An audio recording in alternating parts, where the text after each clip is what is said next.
Hello beautiful people, we are on another bread recipe. In my bowl, I added in the bread flour. You can also use all-purpose flour, and I brought in the yeast. I also brought in the sugar, and I brought in milk powder and the salt. And now we are going to mix this to combine properly. I brought in the water. This is room temperature water, and I brought in melted butter. And we'll start bringing this together with my spatula to form a shaggy dough. If you can't get your hands on bread flour, you can also use all-purpose flour for this, but bear in mind that bread flour is stronger than all-purpose flour. If you're using all-purpose flour, you have to use more flour than if you were to be using bread flour. And now we've gotten it to this point where all the dry flour has been absorbed and a dough has been formed. Now I brought in oil. You can use any cooking oil, and we're going to bring it together with my clean hands to form a ball shape. The oil will help it not to stick to the pan when we are done proofing it.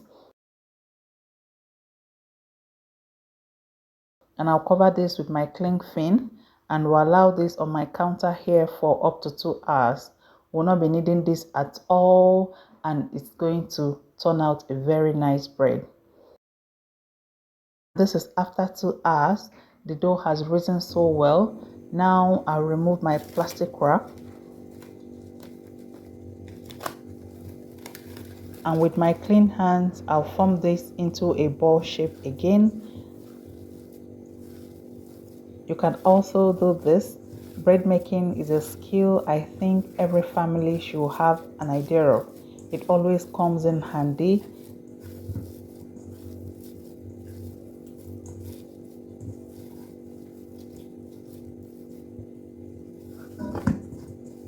I'll set this aside, and here is the bread pan I'll be using, and I greased it with oil. You can grease yours with oil, with butter, or with cooking spray.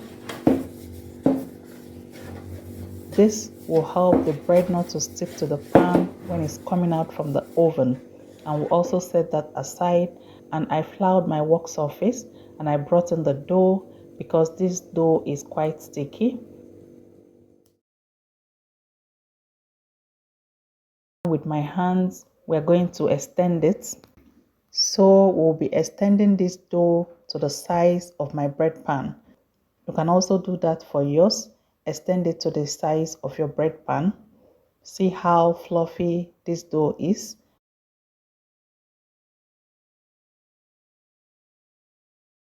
Now let's shape and fold the dough.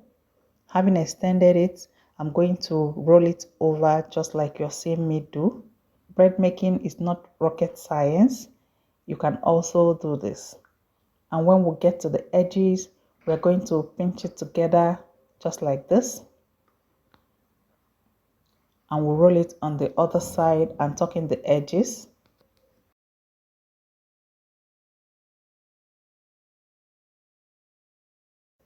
And I'll be sending this into the greased bread pan. I live in a warm country, so I'll cover this with my clean kitchen towel and leave it on my counter here to rest and rise for up to 40 minutes to 60 minutes. If you live in the cold regions like the US, the UK, Canada, Germany, please, you have to send this to a warm place to proof or until it doubles in size. Also note that even while living in the warm regions, if it's rainy or the weather is cloudy, yours might take up to 1 hour before it doubles in size. And this is about 40 minutes later. Mine has risen so well. I dusted some flour on it, and we are going to score this. I'll be sending this to a preheated oven. That means I've been preheating my oven before now. Please check the specifications of your oven to know how long you need to preheat.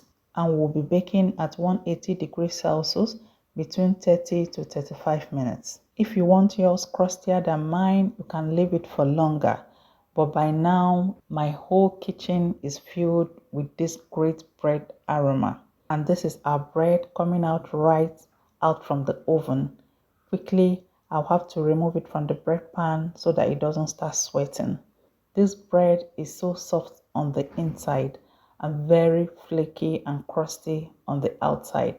There are different bread recipes, and depending on how I feel or which recipe I want to go for, that will determine the type of bread I will be making.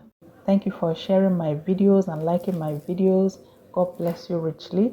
And if you've watched till this point and you've not subscribed to my channel, please subscribe, like, and share my videos and get amazing content like this.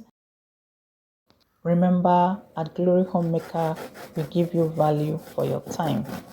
When your bread comes out from the oven, quickly take it off from the pan and allow it to cool completely before cutting into it, because the bread is still cooking on the inside. Now let's cut into this. The crust is perfect and the inside is very soft and very fluffy. I hope you learned a thing or more from this video. I would like to hear your questions or your suggestions in the comment section. You see what I mean when I tell you that this bread is soft and fluffy. It's so soft on the inside. Thank you for watching and see you in my next video.